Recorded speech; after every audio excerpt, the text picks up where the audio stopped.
요한복음 5장 1절에서 10절 말씀입니다. 요한복음 5장 1절에서 10절 말씀. 그 후에 유대인의 명절이 되어 예수께서 예루살렘에 올라가시니라. 예루살렘에 있는 양문 곁에 히브리 말로 베데스다라 하는 못이 있는데 거기 행각 5이 있고 그 안에 많은 병자, 맹인, 다리 저는 사람, 혈기 마른 사람들이 누워 물의 움직임을 기다리니 이는 천사가 가끔 못에 내려와 물을 움직이게 하는데 움직인 후에 먼저 들어가는 자는 어떤 병에 걸렸든지 낫게 되밀어라. 거기 38회 된 병자가 있더라. 예수께서 그 누운 것을 보시고 병이 벌써 오래된 줄 아시고 이르시되 내가 낫고자 하느냐. 병자가 대답하되 주여 물이 움직일 때에 나를 못에 넣어주는 사람이 없어 내가 가는 동안에 다른 사람이 먼저 내려가나이다. 예수께서 이르시되 일어나 내 자리를 들고 걸어가라 하시니 그 사람이 곧 나아서 자리를 들고 걸어가니라. 이날은 안식일이니 유대인들이 병 나은 사람에게 이르되 안식일인데 내가 자리를 들고 가는 것이 옳지 아니하니라.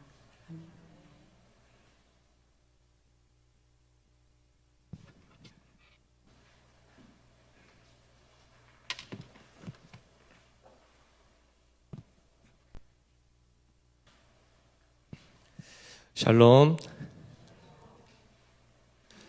자리 위치가 조금 몇 분 바뀌셨네요. 좋습니다. 더 가까이 이렇게 앞에 나오셔서 하나님 말씀 듣게 되어서 감사하고, 우리 앞뒤자고 한번 인사하겠습니다. 너무 잘 오셨습니다. 은혜 많이 받으시길 바랍니다. 아멘.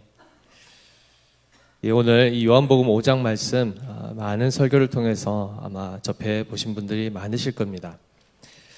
특별히 이 서울대 대학원 의학과 의사학 전공 김정선 씨가 예전에 이제 이거 논문을 하나 썼는데요. 조선시대 왕들의 질병 치료를 통해 본 의학의 변천이라는 논문이었습니다.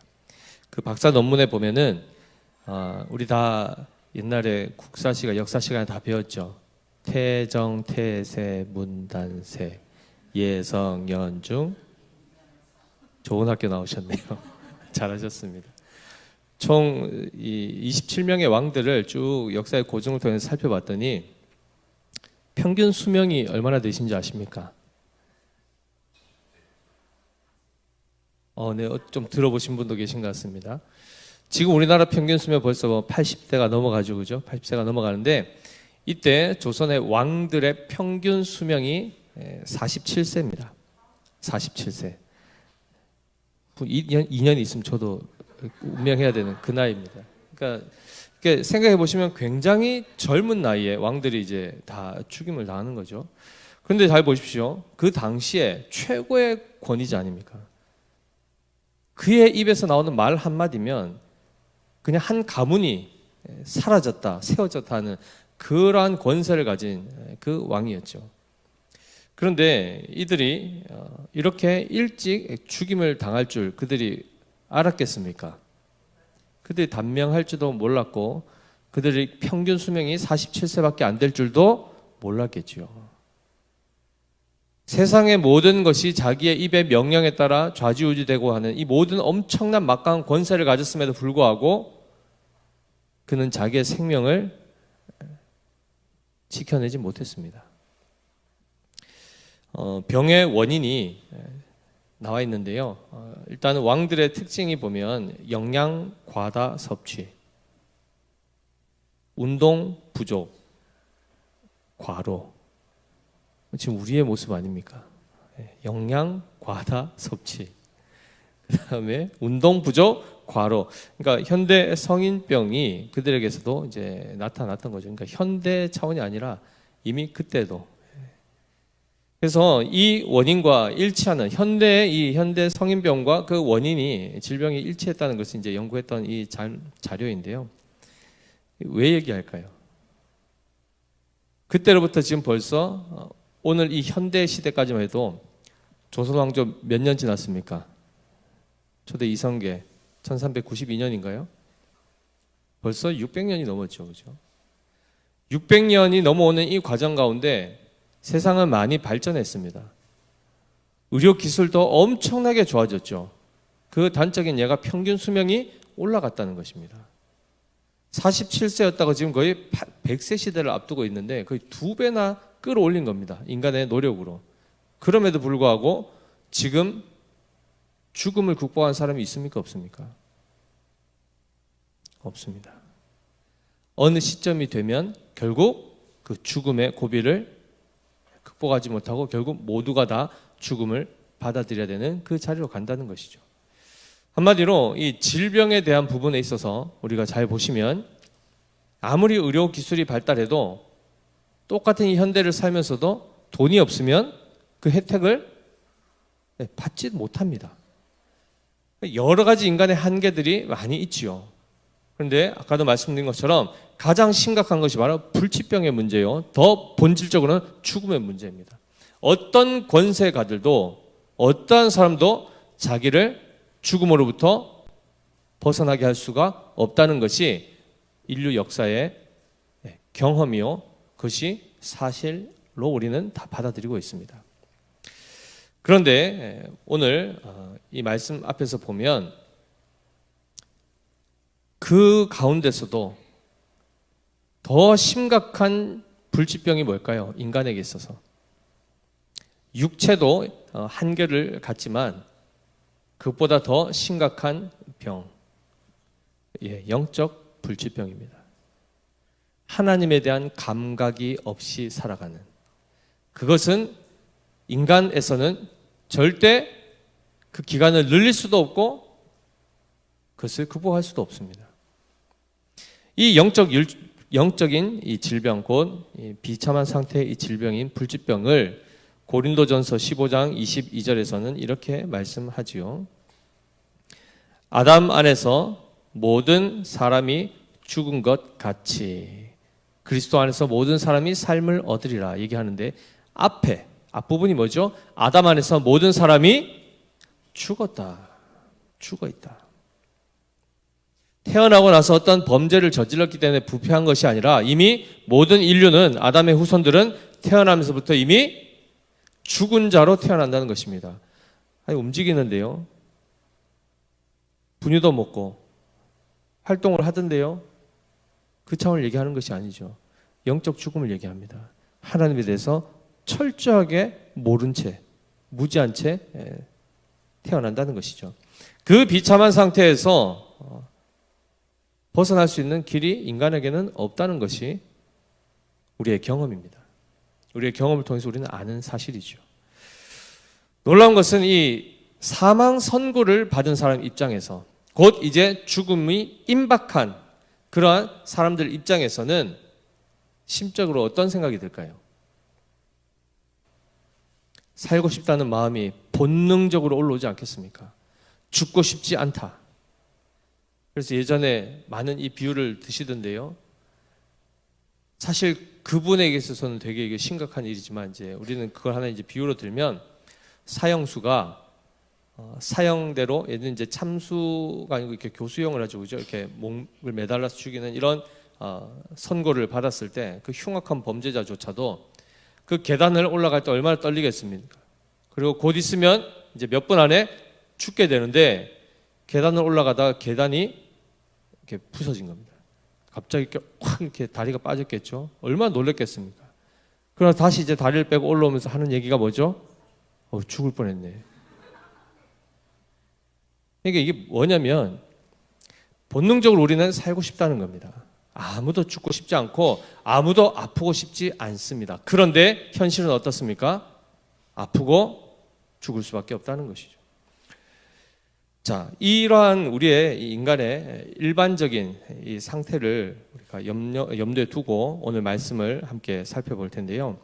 오늘 본문에 보면 세 부류의 사람이 등장합니다. 누가 등장하죠? 첫 번째, 1절을 보시면 그 후에 유대인의 명절이 되어 누가 나옵니까?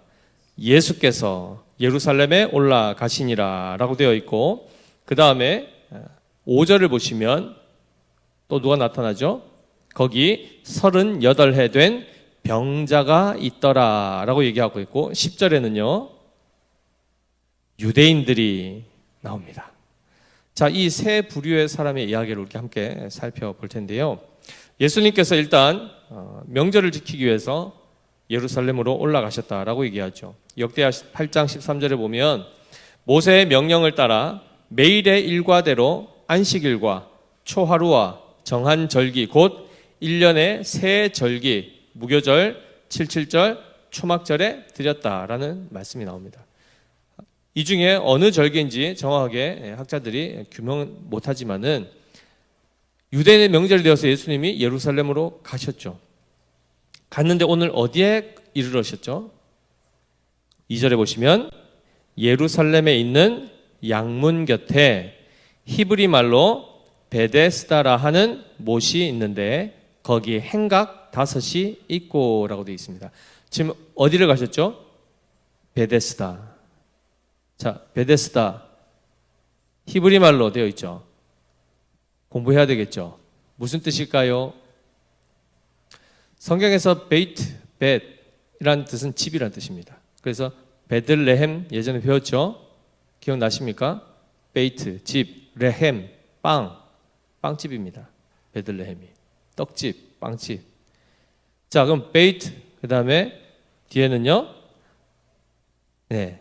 이게 보면 헤세드의 단어를 연결해서 베데스다라고 번역을 한 것도 있고 또 베이트랑 자이트라는 이 단어가 붙어서 이 베스자다라는 이 단어로도 되어 있는데 엄밀히 얘기하면 베데스다 즉 베이트하고 헤세드가 합쳐지면 자비의 집이 됩니다. 그리고 자이트라는 이 단어는 올리브인데요. 그러니까 올리브의 집 또는 자비의 집이 되는데 사실 조금 이제 명확하게 뭐다라고 할 수는 없습니다. 그런데 오늘의 이 이야기를 보면 여기에서 어떤 일이 발생하죠? 많은 병자들이 치유함을 얻기 위해서 이 자리에 모여 있다 했습니다. 따라서 자비의 집이라는 의미로 이 단어를 쓰는 것이 더 합당해 보입니다. 어쨌든 예수님께서 지금 예루살렘에 올라가셨고 예루살렘에 있는 양문, 양을 이제 제물을 이제 드리고 나가고 하는 그 문이 있습니다. 지금 새벽에 우리 느헤미야 다 공부하고 있죠, 그죠? 배우고 있는데 거기 보면 양문, 어문 뭐 쭉 있었지 않습니까? 예루살렘 성에서 북쪽에 있는 문입니다. 그 근처에 지금 뭐가 있다는 거죠? 베데스다 못이 있다, 연못이 있다. 그런데 거기에 행각 5이 있고 그 안에 많은 병자, 맹인, 다리 저는 사람, 혈기 마른 사람들이 누워 뭘 하고 있습니까? 물의 움직임을 기다리고 있답니다. 물의 움직임, 곧 온천을 생각해 보십시오. 온천하면 바닥에서 어떻게 됩니까? 물이 막 이렇게 올라오죠, 그죠? 불불 올라옵니다. 마치 그것처럼 잔잔했던 연못이 갑자기 누가 돌을 던진 것처럼 막 이렇게 움직이는 겁니다. 그때 사람들이 어떻게 하죠? 네. 4절에 나오지 않습니까? 읽어보겠습니다. 시작. 이는 천사가 가끔 못에 내려와 물을 움직이게 하는데 움직인 후에 먼저 들어가는 자는 어떤 병에 걸렸든지 낫게 되밀어라 라고 되어 있습니다. 자, 이 부분이 지금 보면은 대괄호로 이렇게 괄호가 쳐 있죠. 물의 움직임을 기다리니 이는 천사가 가끔 못에 내려와 해서 병이 어떻게 되죠? 낫게 되밀어라 하고 가로를 딱 쳤습니다. 그리고 여러분들 성경에 보면 그 앞에 각주 2번 이렇게 달려 있을 겁니다. 각주라는 것은 책의 제일 마지막 부분으로 가보면 그 숫자에 따라서 내용이 나오는데요. 뭐라고 되어 있죠? 어떤 사본에는 이 괄호 내에 구절이 없다라고 이렇게 되어 있습니다.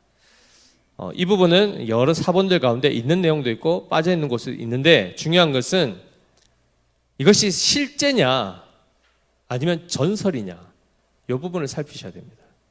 천사가 가끔 못에 내려와서 물을 움직이게 하는데 움직인 후에 누구든지 딱 들어가면 어떤 병에 걸렸든지 나았다. 사실일까요? 아닐까요? 사실일까요? 아닐까요? 가위바위보 하십시오. 편이 나눠졌습니다. 이렇게 분란이 되면 안 되는데. 실제로 예를 들면 어떤 사람이 원래는 거기 안 들어가도 딱 그때 나을 때인데 들어갔다가 하필은 그때 나았을 수도 있습니다. 그런데 어쨌든 한 사람이 나았다는 얘기를 들으니까 다 어떻게 되죠? 그거 가면 낫는다더라 하면은 벌써 뭐 다 거기 몰려들지 않겠습니까? 나중 되면 그것이 정설이 되어버리겠죠. 따라서 이것은 실제로 이랬다기보다는 그 사람들의 그 당시에 인식이 그랬다는 겁니다. 그래서 거기 가면 낫는다더라. 예를 들면 어느 한의원 갔더니 나았다 그러면 다 소개합니까 안 합니까? 거기 가면 무조건 낫는다. 맞아봐라. 이렇게 되지 않습니까? 가면 다 낫습니까? 아니지 않습니까? 예전에 우스갯소리로도 그런 얘기 하죠. 한의원 갔더니 어깨가 아파서 갔는데 돼지고기 먹지 말고 밀가루 먹지 말고 뭐 허리가 아파서 갔는데 돼지고기 먹지 말고 밀가루, 똑같은 얘기를 모든 질병에 다 했다는 얘기도 있죠.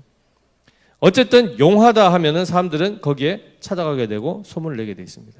지금 여기 보면은 많은 병자, 맹인, 다리 저는 사람, 혈기 많은 사람들이 다 누워서, 왜냐하면 물이 계속 움직이는 게 아니지 않습니까? 그러니까 계속 서서 그만 보기가 쉽겠습니까? 하루 종일 있으니까 안 되니까 어떻게 되죠? 앉아 있기도 하고 누워 있기도 하고. 그런데 잘 보십시오. 연못에 물이 딱 움직이면은 바로 들어가려고 그러면 연못에 가까이 있어야 됩니까? 멀리 있어야 됩니까? 그러니 그 연못 근처에는 얼마나 많은 사람들이 밀집되어 있겠습니까? 뒤에서 누가 밀면 물에 이렇게 막 밀려 들어갈 정도로 인접해 있지 않겠습니까?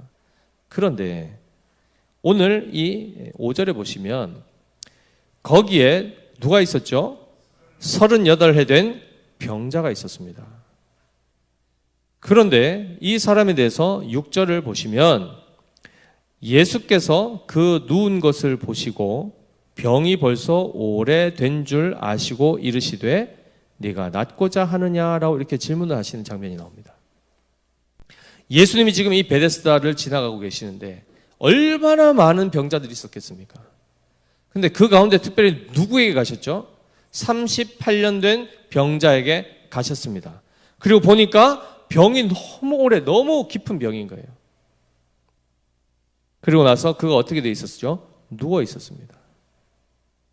놀랍게도 7절을 보시면 예수님께서 네가 낫고자 하느냐라고 이렇게 질문하시는데 병자가 이렇게 대답합니다. 주여, 물이 움직일 때 나를 못에 넣어주는 사람이 없어. 내가 가는 동안에 다른 사람이 먼저 내려갑니다 라고 얘기합니다. 그럼 이 사람은 거동이 어떻죠 지금? 굉장히 불편한 겁니다. 누군가가 자기를 이렇게 옮겨서 거기 넣어주지 않으면 사실은 가기도 어렵죠. 스스로 어떻게든 기어서라도 이렇게 가려고 하는데도 벌써 그럼 뭐 늦죠. 다른 사람들은 벌써 뛰어가는데. 그래서 지금까지 못 낳고 있는 이런 상황입니다. 몇 년 동안요? 네. 태어나면서부터 베데스다에 있지는 않았겠죠.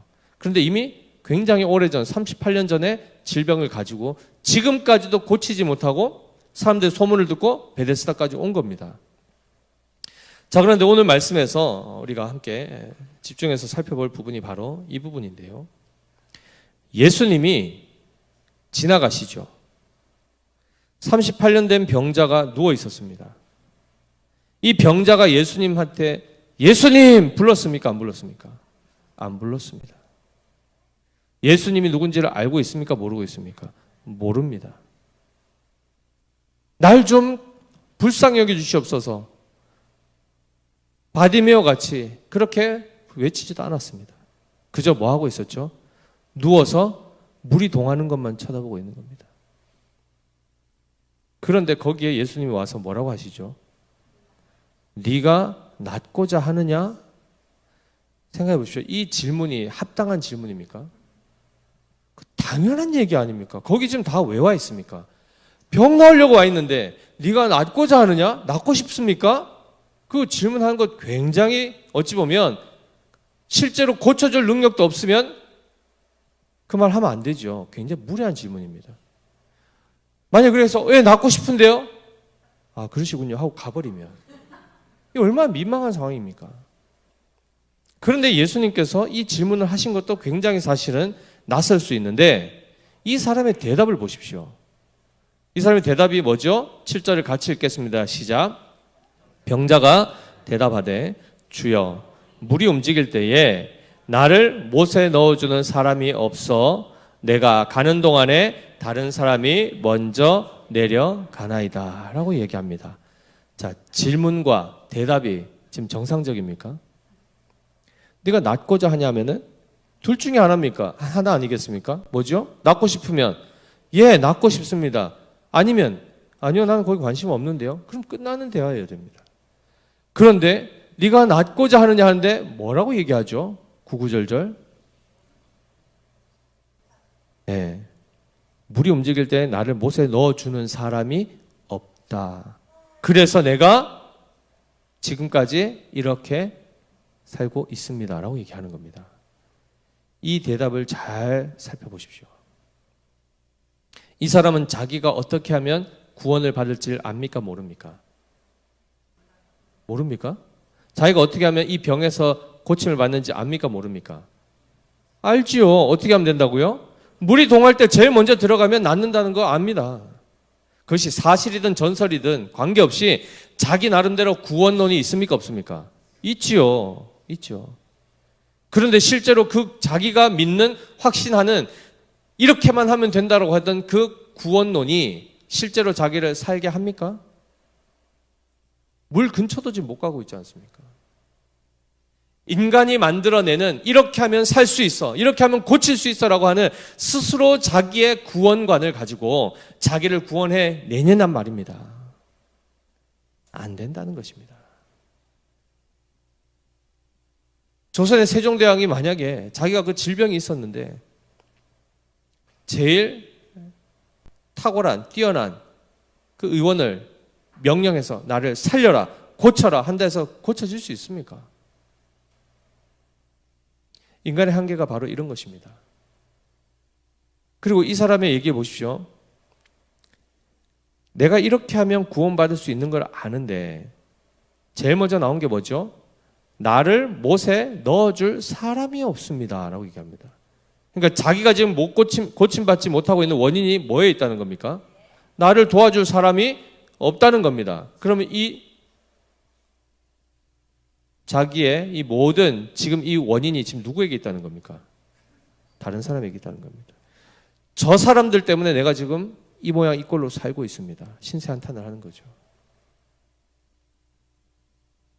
그리고 내가 내려가는, 그렇게 해서 만약에 내려가는 동안에 어떻게 하죠? 다른 사람이 먼저 들어가는 바람에 내가 지금 못 고치고 있습니다. 38째 누가 뭐 이렇게 살고 싶어서 내가 지금 이런 줄 아십니까? 하면서 예수님한테 항변하죠. 이 사람은 그 자리에 앉아서 누워서 매일 뭐 했을까요? 매일 이 생각에 사로잡혀 있는 겁니다. 매일 이 생각에. 뭐죠? 와, 나를 넣어줄 사람이 없네. 저 다 나쁜 놈들. 저 이기적인 놈들. 그리고 내가 좀 먼저 내한테 한 번만 좀 양보해 주지. 그럼 내가 좀 나아지면 내가 좀 다른 사람도 도와줄 수 있을 텐데 어떻게 이렇게 사람들이 야박할까?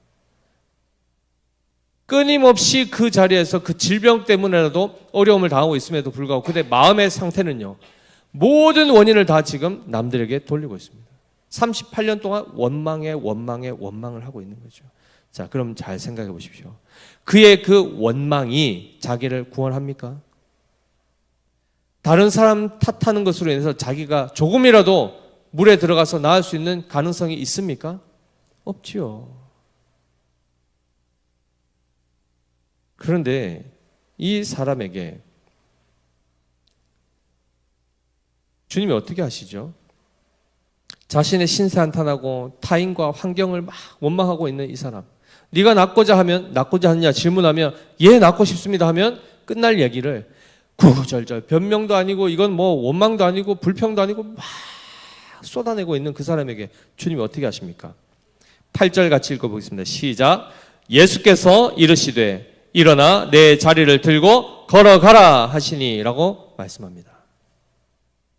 내 자리를 들고 걸어가라. 명령이죠. 그런데 그 다음에 어떻게 되죠?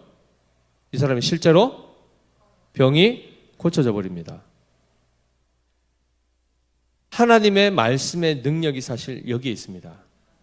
그분의 명령이면 38년 동안 못 고친 것도 한순간에 바로 고쳐지게 됩니다.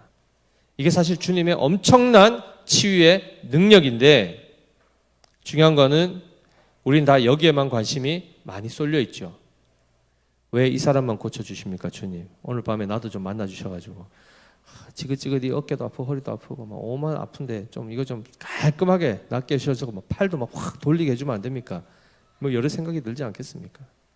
무거운 것도 번쩍번쩍 든 수 있도록 해주면 안 되겠습니까? 시력도 막 저 뒤에 있는 깨알 같은 글씨도 막 착착착 읽어내게 좀 눈도 좀 루테인 이런 거 안 먹고도 좀 하게 해주면 안 됩니까? 이런 생각이 들 수 있어요. 그리고 때로는 자 보십시오 이 말씀에 이렇게 되지 않습니까? 이 말씀 붙들고 기도합시다 하면서 취하고 막 하죠, 그죠? 눈은 안 고쳐지고 목만 나가고. 실제로 하나님께서는 지금도 치유하실 수 있죠. 그런데 잘 보십시오. 이 38년 된 병자의 모습이 누구의 모습과 같은 것 같습니까? 신명기 2장 14절 15절 말씀 우리 함께 살펴보겠습니다. 신명기 2장 14절 15절 말씀인데요. 같이 읽어보겠습니다. 시작.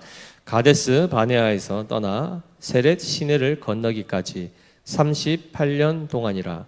이때에는 그 시대의 모든 군인들이 여호와께서 그들에게 맹세하신 대로 진영 중에서 다 멸망하였나니 여호와께서 손으로 그들을 치사 진영 중에서 멸하신 고로 마침내는 다 멸망되었느니라.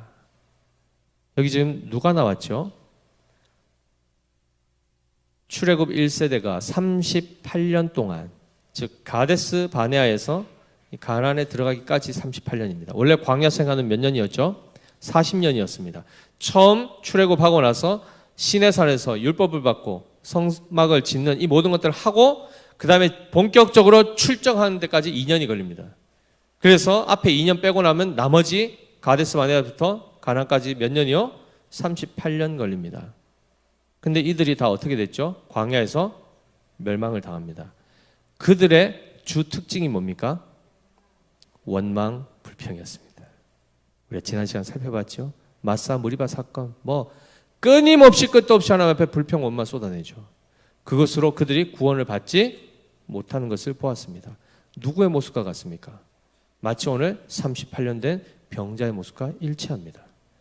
그럼 조금 더 나아가서 구약의 이 38년 된 이스라엘 백성의 그 모습과 지금 이 38년 된 병자의 모습과 지금 우리의 모습 어떨까요?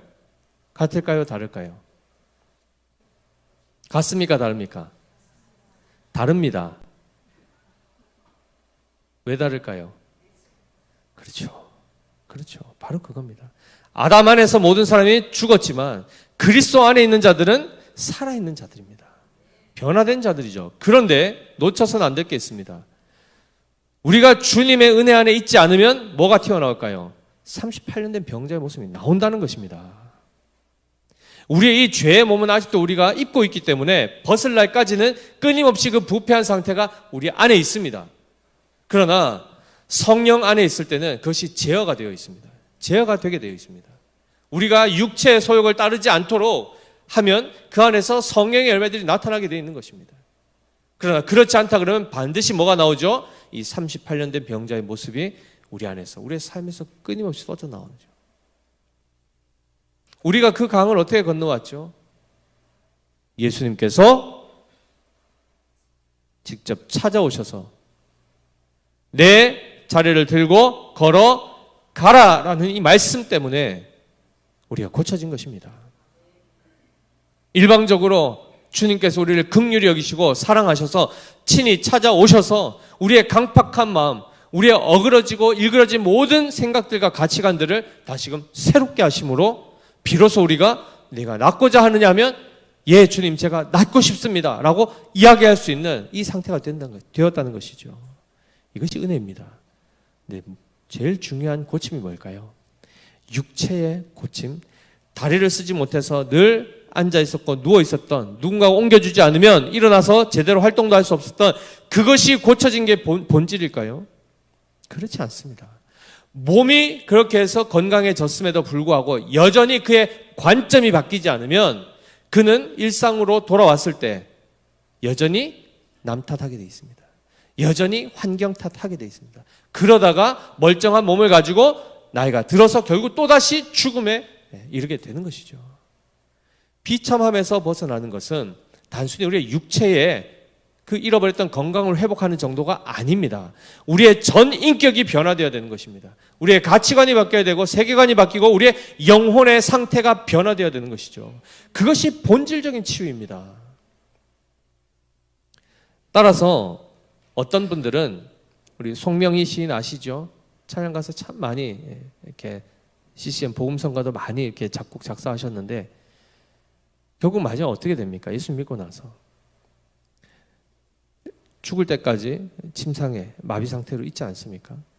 그 가운데서도 그는 찬양합니다. 하나님에 대한 찬송의 시, 감사의 시, 찬양들을 지어내죠. 이런 모습을 보면 우리는 단순히 육체가 고쳐지는 것, 나사로 다시 살아났죠? 죽었다가 부활했습니다. 그 다음에 다시 죽습니까? 안 죽습니까? 죽지요. 지금까지 있었으면 우리 만나봐야 되죠. 초빙해야 되죠, 여기. 근데 안 계시잖아요, 지금. 우리의 육체가 다시금 건강을 회복하는 거 중요합니다. 그러나 성도에게 있어서 제일 중요한 치유는 뭐죠? 우리의 영혼이 새로워지는 것입니다. 영혼이 온전해져서 하나님을 바르게 알고 믿고 따르는 것. 그분을 바르게 섬길 수 있는 그런 우리가 되는 것이 구원의 핵심입니다. 따라서 사랑하는 성도 여러분, 38년 된 상태로 우리가 살 수 있습니다. 그렇게 살았으나 지금은 우리는 이미 그리스도로 말미암아 새로운 피조물이 되었습니다. 그런데 오늘 10절에 누가 나타납니까? 9절에 보시면 그 사람이 곧 나와서 즉시 나와서 자리를 들고 걸어가버리죠. 걸어갑니다. 근데 그날이 무슨 날이라고요? 이 날은 안식일이니. 그리고 등장하는 사람은 바로 유대인들입니다. 유대인들이 뭐라고 합니까? 유대인들이 10절입니다. 병 나은 사람에게 이르되 안식일인데 내가 자리를 들고 가는 것이 옳지 아니하니라 라고 하고 있습니다. 유대인들은 막 탄식이 막 튀어나오는데 유대인들은 옳고 그름에 굉장히 민감합니다. 근데 그것이 나쁜 건 아니죠. 옳은 것을 분별하고 옳지 않은 것에 대해서 그것을 멀리하는 것 중요합니다. 그런데 그것이 율법의 기준에 따라서 그렇게 그들은 인식하고 배우고 살아오는데 중요한 것은 율법의 본질이 뭐죠? 율법을 압축하면 뭐라고 되어 있죠? 하나님을 사랑하고 이웃을 사랑하라. 신약의 로마서에 보면은 우리는 죄와 사망의 법에 있지 아니하고 생명의 성령의 법 아래 그 원리 아래 우리는 살아가게 된 존재라고 얘기합니다. 그것은 구약이나 신약이나 동일합니다. 한마디로 하나님은 우리를 살리시는 것, 거기에 하나님은 하나님의 마음을 두고 계시죠. 율법을 통해서도 결국은 옳으냐 그르냐를 그냥 판단하고 비판하고 비난하는 것이 아닙니다. 그것을 통해서 어떻게 하라는 것이죠? 사람을 옳게 만들어내고 살려내라는 것입니다. 아무리 최첨단의 장비가 우리 모든 몸을 MRI가 됐든 뭐가 됐든 다 스캔해서 여기에 암이 있고 저기에 뭐가 있고 여기에 신경세포가 지금 문제가 있고 그거 다 진단하면 뭐합니까? 고쳐내지 못하면 그냥 알고 죽는 거죠. 차이는 모르고 죽으나 알고 죽으나 그냥 알았다는 것만 있지 결국은 공통점 죽는 겁니다. 율법 자체가 우리를 살게 하지 못한다면 어찌 보면 무용지물이겠죠. 유대인들은 하나님을 알았다 하는 자들입니다. 그런데 38년 된 병자가 기적적으로 치유함을 받아서 낫게 되었을 때 그에 대해서 어떻게 했죠? 축하해주고 정말 잘됐다. 너무 잘됐다. 이렇게 하지 않았습니다. 안식인데 지금 뭐하노?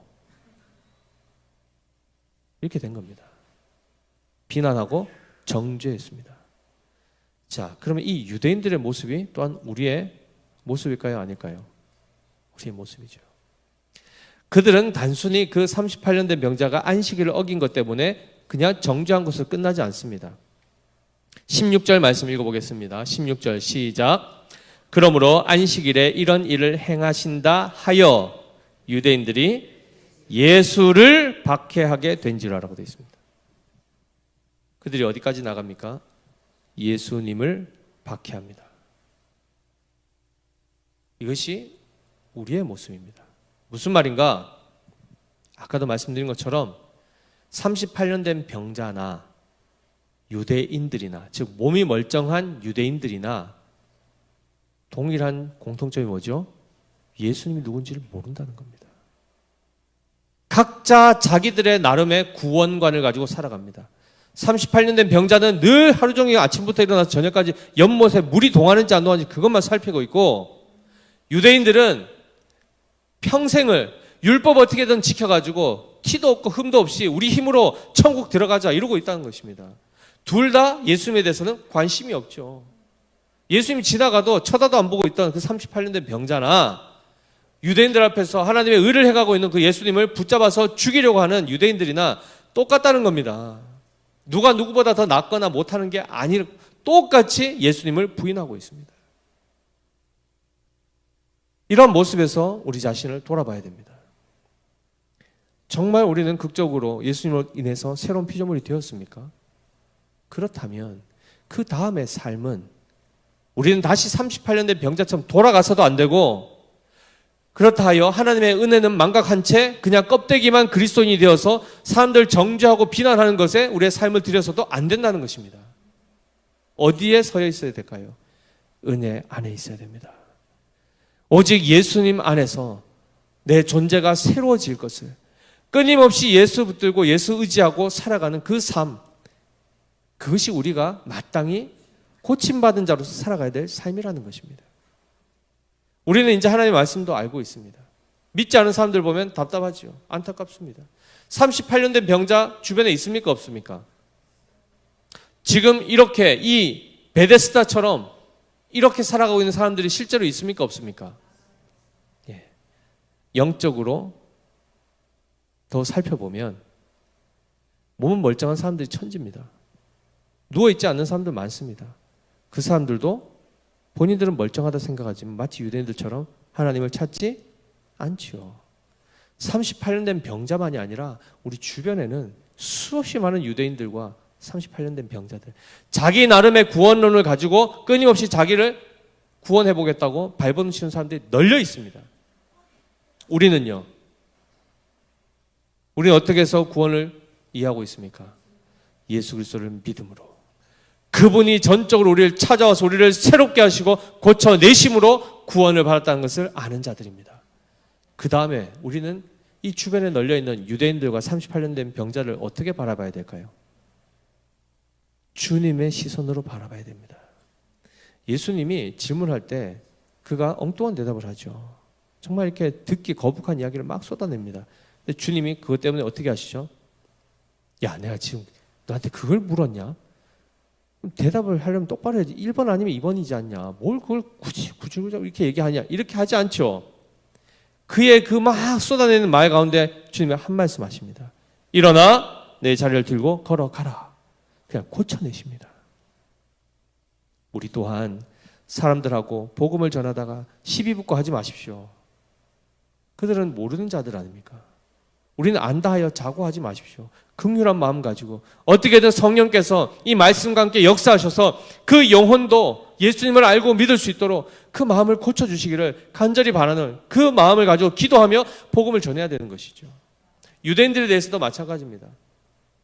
그들에 대해서 우리는 꺼릴 수 있습니다. 그러나 그들도 구원이 필요한 자들이요, 예수님이 필요한 자들입니다. 그들에 대해서도 우리가 불편할 수 있지만 그 마음을 돌이켜 그들의 영적 상태를 우리가 인지하고 그들 또한 바르게 예수님을 믿고 온전해질 수 있도록, 완전하게 치유될 수 있도록 우리는 기도하고 전도해야 될 줄 믿습니다.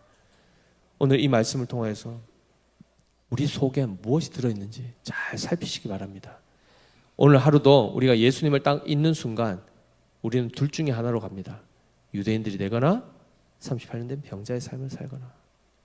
그런데 주님이 어떻게 하셨죠? 우리의 마음을 감동하여 주님 앞으로 다시 불러주시고 이 말씀을 듣게 하시고 기도하게 하시고 영적으로 다시금 충전하게 하시는 이 은혜를 베푸십니다. 오늘 그 은혜 가운데 오늘 하루도 이 늦은 시간이지만 피곤한 몸이지만 주님의 부르심 앞에 감사하여 함께 찬양하고 우리 자신을 위해서 기도하고 또 주변에 있는 많은 이들을 위해서 그들의 영혼의 회복을 위하여 육체의 강건함을 위해서 함께 기도해야 될 줄 믿습니다. 그러한 우리 믿음의 교회 성도님들 다 되시기를 예수님 이름으로 축복합니다. 우리 함께 이 시간 우리 찬양팀 앞에 나와주시고요. 같이 찬양하며